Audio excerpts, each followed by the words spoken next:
Hello, friend. Is it a red flag or real love? Stop dating their promises.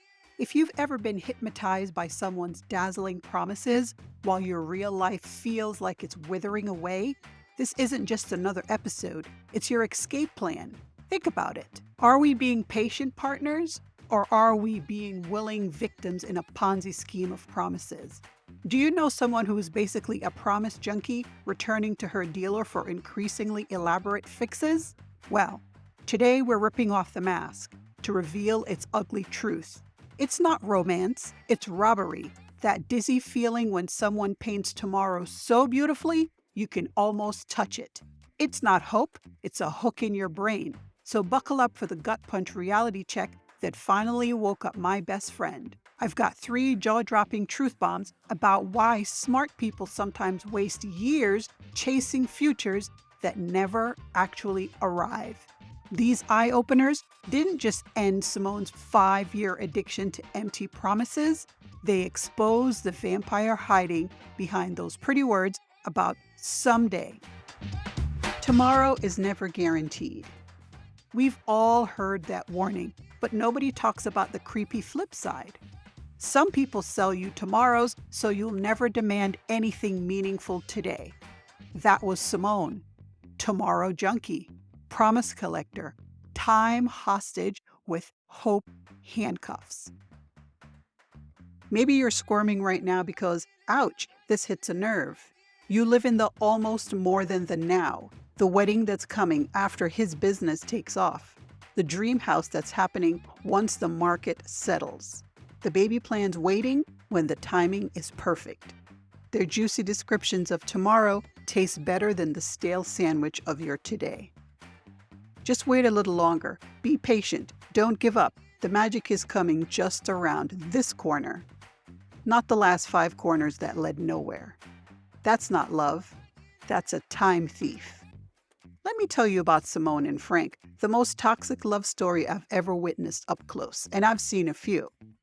When Simone met Frank, he didn't just make promises, he painted masterpieces with his words. The beach house in Maine with their writer's studios overlooking the waves, the 6 months in Bali after his app sold, the intimate wedding on his family's Italian property where they dance under string lights and stars.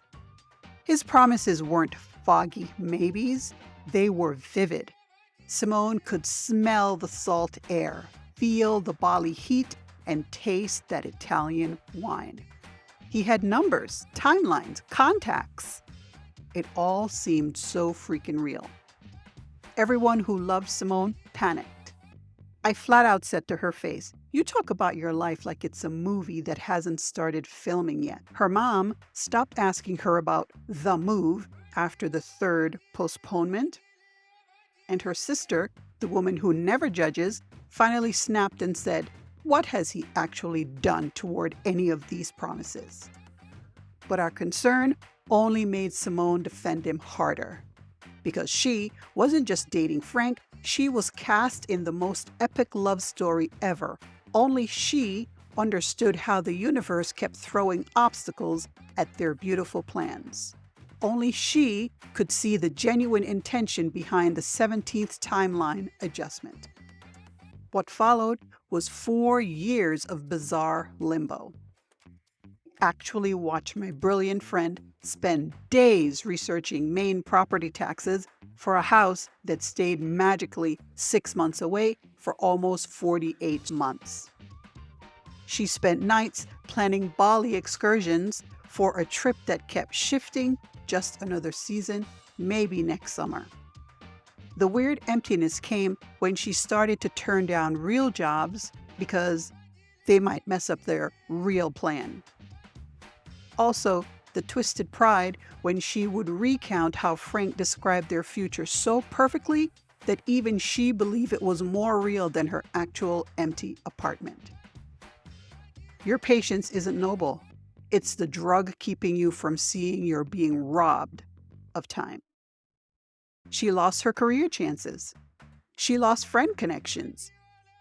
She lost a genuine relationship with reality itself. But she couldn't let go of that sweet, sweet hit of Everything amazing is about to happen. Sound familiar? You're not alone. Turn on any popular streaming service. Half their rom-coms celebrate waiting for someone's empty promises. The prince will come. Socials is littered with toxic quotes about divine timing and if you know, you know. Songs glorify waiting for someone who's always about to, or who's almost ready to, who's just on the verge of showing up. We're basically programmed to glamorize waiting around. By the way, thank you so much for hanging out on the couch and helping us grow. If you haven't already, smash that subscribe button and hit the bell for notifications. Your support helps us grow and expose these sneaky toxic traps that movies try to sell as epic romance. So what's actually happening in your brain when you're hooked on promised futures? It's a wild chemistry experiment where you get high on anticipation because, brutal truth alert, your brain releases more feel-good juices when expecting something awesome than when actually getting it. The red flags are screaming once you know what to look for. Here are some examples. You talk about your real life in future tense, like when we move or after we're married. You've rearranged your actual life for promised events that keep getting postponed. You've said no to real opportunities for promised ones that never happened. You feel more alive during conversations about someday than during your actual today. You defend constantly shifting timelines to your worried friends. You become an expert in topics only relevant to the promised future, like languages, careers, locations, property taxes. And you count relationship progress by new promises rather than present reality. The slickest prison doesn't need bars, just a window with a view that keeps changing while you stay locked in place. Let me tell you about my friend Zoe. Zoe came to me after discovering her partner of 7 years had been pushing the exact same future. She said, "I'm not even crying over him. I'm crying over the children we named who will never be born. Who gives me back my 30s?" she asked. That question exposed everything. Not about his lies, but about the irreplaceable time that future faking steals. Just a friendly reminder, this is not professional advice, just juicy psychology and real stories. Take what resonates and leave the rest. So what would actual shrinks say about our addiction to promised futures? Even Dr. Phil would call this what it is: emotional fraud with time as the currency. We're not being patient partners, we're being willing victims in a Ponzi scheme of promises. Science shows something most of us hate facing. Your brain on vivid future promises lights up identical to a cocaine hit. Each new promise, each timeline update, each fresh detail is another sweet fix keeping you hooked on fantasy instead of demanding reality. But here's where it gets super creepy. The darkest side of future faking is the identity thief. Future fakers don't just steal your Tuesdays and Wednesdays, they steal who you could have become. While you're frozen and waiting, whole versions of yourself die unborn, careers unlaunched, adventures untaken, growth stunted, actually love unfound.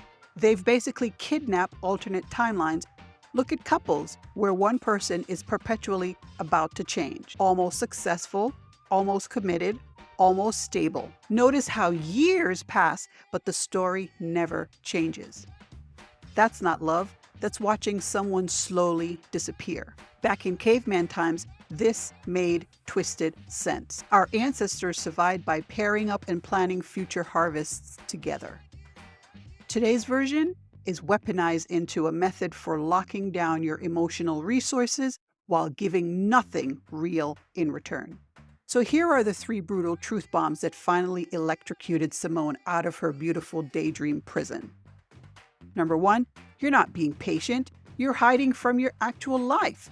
This realization punched Simone in the throat. With Frank, she noticed a freaky pattern. She was using his elaborate promises as an escape hatch from her real problems. Her crappy job wasn't worth fixing because they'd be moving soon. Her empty social life wasn't worth building because they'd be starting fresh elsewhere. The future wasn't a destination, it was her hiding place. That's not patience, that's avoidance wearing a patient costume. Number 2, you're addicted to promise highs instead of demanding real-life actions. The ugly truth, Simone wasn't just waiting for Frank's visions, she was getting emotional high off them. When promises fell through, instead of seeing red flags, she'd get an even bigger promise as compensation, giving her an even bigger hope high. She wasn't a trusting partner, she was basically a promise junkie returning to her dealer for increasingly elaborate fixes. Number 3, your future faker needs your belief more than your actual presence. The soul-crushing revelation came when Frank's roommate drunk texted Simone. He said, he used the exact same Maine beach house story with his ex, right? Same writer studio, same view, same everything. She wasn't special. She was the current audience member for a script he performed repeatedly. Her main value wasn't as his partner, but as a witness who validated his fiction. Being someone's future isn't romantic. It's just a pretty way to never be important enough to be their present. The most devastating moment came 5 months after Simone finally escaped the endless almost. We spotted Frank at a friend's party with someone new, overheard him describing in vivid detail their future vineyard in Simona, complete with the guest cottage. We'll renovate next spring. Simone's first feeling wasn't anger, it was this creepy out-of-body moment, like watching herself being created in another human being sold oceanfront property in a video game. When their eyes met across the room, he didn't approach. He just gave a tiny nod that said it all. The promises were never meant to come true. They existed only to keep you paying rent in a fantasy. The darkest truth about future faking is this. Real love doesn't need spectacular promises about tomorrow. Real love shows up today and tomorrow and the next day, building something actual instead of selling luxury air castles. As literally everyone's grandma says, talk is cheap. All right, that's it for today's episode of Couch Tales, Why We Do What We Do. I'm your host. If you loved this episode, smash that subscribe button and share it with someone who might be living in someone else's fiction instead of their own reality. And drop a comment about your own future faking experience. Seeing this pattern is step 1 to breaking free. Until next time, gorgeous friend, stay curious, stay kind, stay present, and remember that sometimes the kindest thing you can do is admit that your magical someday might just be an elaborate excuse for avoiding the uncomfortable truth that the only life you're guaranteed is happening right now. Click here for more episodes.